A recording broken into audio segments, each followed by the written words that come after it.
ಕೇಳ್ರಿ ಆಯುಧಗಳಂದ್ರು ಅಸ್ತ್ರಗಳೇ. ಹೌದಿಲ್ರಿ? ವೆಪನ್ಸ್ ಯಾವ ತರಹದ ಆಯುಧಗಳನ್ನ ಖರೀದಿ ಮಾಡ್ಲಿಕ್ಕೆ ತಾವು ರೆಫರ್ ಮಾಡ್ತೀರಿ ಅಂತ ಹಿಂಗ್ ಕೇಳ್ರಿ ಸಾಹೇಬ್ರ. ಆಯುಧಗಳು ಅಂತಂದ್ರೆ ನಾನು AK-47 ಇಡ್ರಿ, ರೈಫಲ್ ಇಡ್ರಿ, ಪಿಸ್ತೂಲ್ ಇಡ್ರಿ ಅಂತ ಹೇಳಿ ಅದಕ್ಕೆ ಅವು ಏನಾಗ್ತಾವು ನೀವು ಹೇಳೋದು ಕಾಯ್ದೆ ಇದರಲ್ಲಿ ಅದಕ್ಕೆ ಪರ್ಮಿಷನ್ ತಗೊಂಡು ಇಡ್ಬೇಕಾಗ್ತದ. ತಲವಾರಕ್ಕ ಪೂಜೆ ಮಾಡಬೇಕಂದ್ರೆ ಯಾರ್ದು ಪರ್ಮಿಷನ್ ತಗೊಂಡು ನಾನು ನನ್ನ ಆಯುಧ ಪೂಜೆ ಮಾಡೋ ಸಲುವಾಗಿ ಮನೆಯಲ್ಲಿ ನನ್ನ ಆಯುಧ ಪೂಜೆ ಮಾಡೋ ಸಲುವಾಗಿ ಪರ್ಮಿಷನ್ ಬೇಕಾಗುದಿಲ್ಲ ಸರ್. ಅದು ಮನೆ ಒಳಗೆ ಜಗದಿ ಒಳಗೆ ಇಟ್ಟು ಮಾಡ್ತೀವಿ. ಹೌದು, ಬಹಿರಂಗವಾಗಿ ಇಲ್ಲ, ಯಾರು ಮಾಡೋದಿಲ್ಲ. ಅದಕ್ಕೆ ಸರ್ ನೀವು ಆಫೀಸ್ನಾಗ ಕೂತಾಗ ಯಾರು ನಿಮ್ನ ಅಟ್ಯಾಕ್ ಮಾಡಕ್ ಬಂದ್ರೆ ಸೆಲ್ಫ್ ರಕ್ಷಣೆ ಮತ್ತೆ ಯಾವ ವೆಪನ್ ಬಳಕೆ ಮಾಡ್ತೀವಿ ನೀವು? ನಾನು ಅವಾಗ ನನ್ನ ಎದುರಿಗೆ ಏನಿರ್ತೈತಿ ಅದನ್ನ ಬಳಸ್ತೀನಿ ನಾನು. ಸರ್ ನೀವು ಈಗ ಮಾಧ್ಯಮಗಳ ಮೂಲಕ ಜನರಿಗೆ ಆಯುಧ ಅಂತ ಹೇಳಿಲ್ಲ. ಇವತ್ತೇನು ಮುಂದೆ ಆಯುಧ ತಗೊಂಡು ಖರೀದಿ ಮಾಡ್ರಿ, ಬಿಡಬಾರ್ರಿ, ಪ್ರತಿಯೊಬ್ಬ ಹಿಂದೂ ಮನೆಯಾಗ ನಾಳೆ ಪೂಜೆ ಅದನ್ನ ಆಯುಧ ಮಾಡ್ರಿ ಅಂತ ಹೇಳ್ತಾರೆ. ಯಾವ ಆಯುಧ?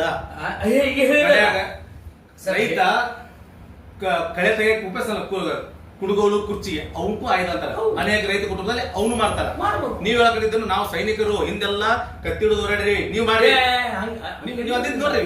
ಈಗಾದ್ರೆ ಹೇಳಿದ್ರಿ ಖಡ್ಗ ಇಟ್ಟದು ಪೂಜಾ ಆಯುಧ ಪೂಜೆ ಖಡ್ಗವನ್ನು ತಲವಾರನ್ನು ಇಟ್ಟು ಪಾರಂಪರಿಕವಾಗಿ ಆಗಿ ಮಾಡ್ಕೊಂಡೇ ಬಂದಿ. ನಾ ಹೇಳಿ ಅದು ನಡೆದದ ಇತ್ತೀಚೆಗೆ ಅದು ನಮಗೆ ಒಂದು ಕಾನೂನು ಇಲ್ಲ ಅಂತ ಸಂದರ್ಭದಾಗ ರಾಜರ ಕಾಲದಾಗ. ಈಗ ರಾಜರ ಕಾಲ ಅಲ್ರಿ, ಸೈನಿಕರ ಕಾಲ ಅಲ್ಲ, ಪ್ರಜಾಪ್ರಭುತ್ವ. ಆಯುಧ ಪೂಜೆ ರಾಜರ ಕಾಲದಿಂದ ಬಂದಂತಹ ದಸರಾವನ್ನು ಇವತ್ತು ಸಾಂಪ್ರದಾಯಿಕವಾಗಿ ನಾವು ಮಾಡ್ಕೊಂತ ಬಂದಿವಿ.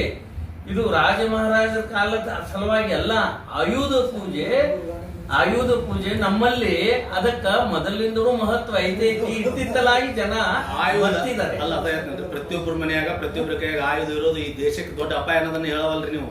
ಇಲ್ಲ ಇಲ್ಲ ಇಲ್ಲ, ನಾ ಹೇಳುತ್ತೇನೆ ಇಲ್ಲ ಅನ್ನೋದನ್ನ ನೀವು ಅಂದದ್ದಕ್ಕಿಲ್ಲ. ಆಯುಧ ಪೂಜೆ ಮಾಡಬೇಕು.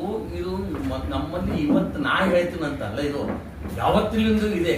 ಆದ್ರೆ ಇವತ್ತು ಕೆಲವ್ರೇನು ದಸರಾ ಅಂತಂದ್ರ ಬರೇ ತಿನ್ನೋದು ಉಣ್ಣೋದು 9 ದಿನ ಧಾರವಾಡ ಹೊಸದಾಗಿ ಬಂದವು ಗರ್ಭ ಆಡೋದು ಅದು ಮಾಡ್ಲಿ. ಅದು ಆಯುಧ ಪೂಜೆ ನಾವು ಮಾಡ್ಕೊಂತ ಬಂದಂತಹದ್ದು ಇವತ್ತು ಬಹಳಷ್ಟು ಜನ ಆಯುಧ ಪೂಜೆನೇ ಮಾಡ್ತಾ ಇಲ್ಲ.